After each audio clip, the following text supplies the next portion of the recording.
तो सबसे पहले हम लोगों को क्या करना है, जेंगो स्टार्ट करने के लिए एक प्रोजेक्ट क्रिएट करना है।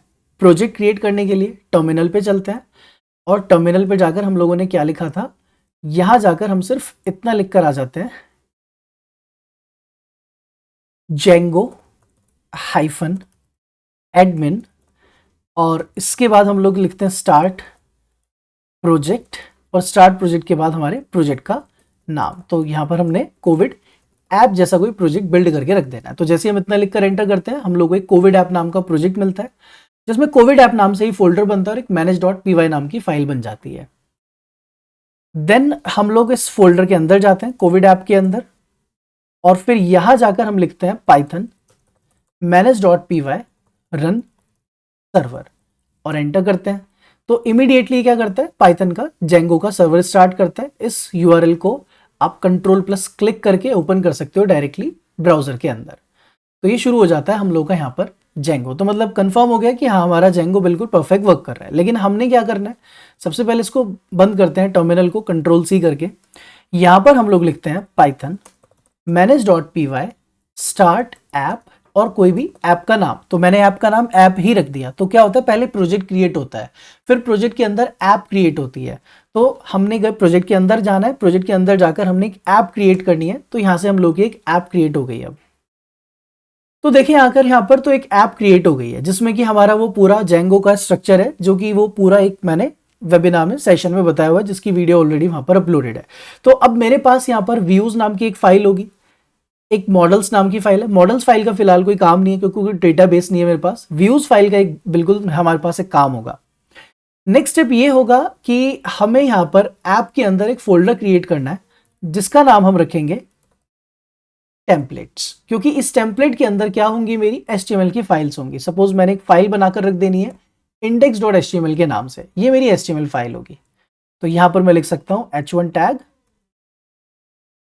वेलकम टू जेंगो, और यहां पर ऐप के अंदर ही आपकी एक और फाइल बनने वाली है। तो यहां पर एक न्यू फाइल हम लोग को बनानी है ऐप फोल्डर में, जिसका नाम होगा urls.py। इसका काम क्या है वो डिस्कस करेंगे। index.html को भी बंद कर देते हैं। अब स्टेप बाय स्टेप चलना है। सबसे पहले स्टेप में हमने क्या किया है, हमने जाकर ऐप के अंदर एक टेम्पलेट्स फोल्डर बनाया, जिसमें index.html है। उसमें अभी कुछ बस एक बेसिक हेलो वर्ल्ड लिखकर छोड़ दिया है। दूसरा, हम लोगों ने urls.py एक फाइल बनाई है, जिसमें अभी कुछ किया नहीं है।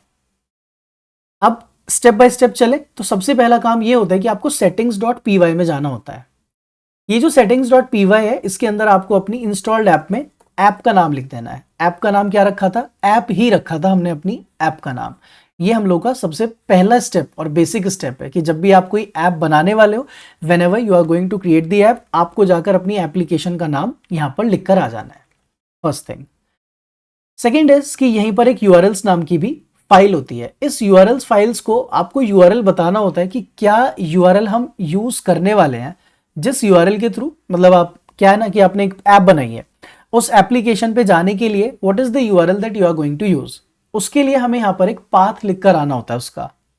तो जो भी हम लोग पाथ मेंशन करने वाले हैं, उस पाथ पर जाने के लिए, तो सपोज हम ऐसा लिखते हैं पाथ, और पाथ के अंदर हम यहां पे कुछ अभी एक कोई भी ऐसा यूआरएल या कोई भी ऐसा नाम जिस जहां पर भी आप नेविगेट करना चाहते हो एक्चुअली, वो आपने इसके अंदर लिखना होगा। ओके, तो जितने भी पेजेस बनते हैं हम लोगों के जेंगो के अंदर, जितनी भी वेबसाइट्स बनती हैं, उन सब की एंट्री हम लोगों को यहां पर करना मैंडेट होता है कि आप यूआरएल्स में जाकर क्या करके आ जाए, उनकी एंट्रीज करके आ जाते हैं। तो यहां पर मैं सिंपल लिखकर आ जाता हूं ऐप, और कुछ नहीं लिखते, सिर्फ ऐप लिखते हैं फिलहाल के लिए।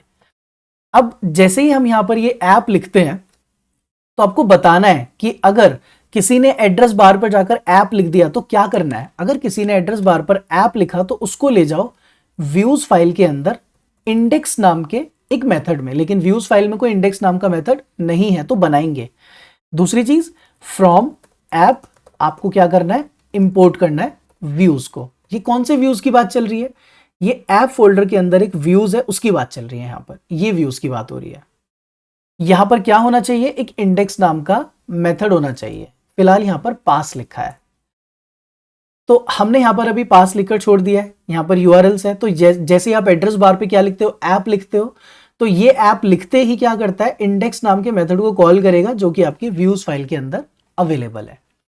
इतना हम लोगों का तैयार हो जाता है। अब इसमें मैं क्या लिखूंगा, बेसिकली यहां से आपने क्या करना है, यहां से आपको रीडायरेक्ट करना है अपने HTML के पेज पर, क्योंकि जो हम लोगों का HTML का पेज होगा उस पर रिडायरेक्ट करने के लिए आपको उसका URL मतलब आपको बताना पड़ेगा ना कि where is that particular HTML page.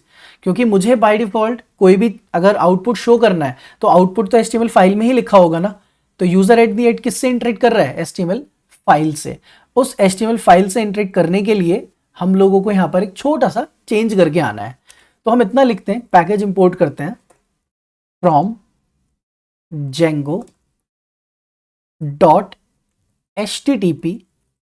इसकी जरूरत नहीं है, इनफैक्ट इसकी जरूरत ही नहीं है, रेंडर ऑलरेडी है, रेंडर से ही काम करते हैं। तो यहां जाकर बस आप एक रिक्वेस्ट नाम का पैरामीटर पास कर दें, रिक्वेस्ट। बदले में ये क्या करेगा, रिटर्न रेंडर। और ये सब के बारे में जो है मैंने अच्छे से डिटेल में बताया हुआ है वीडियो के अंदर।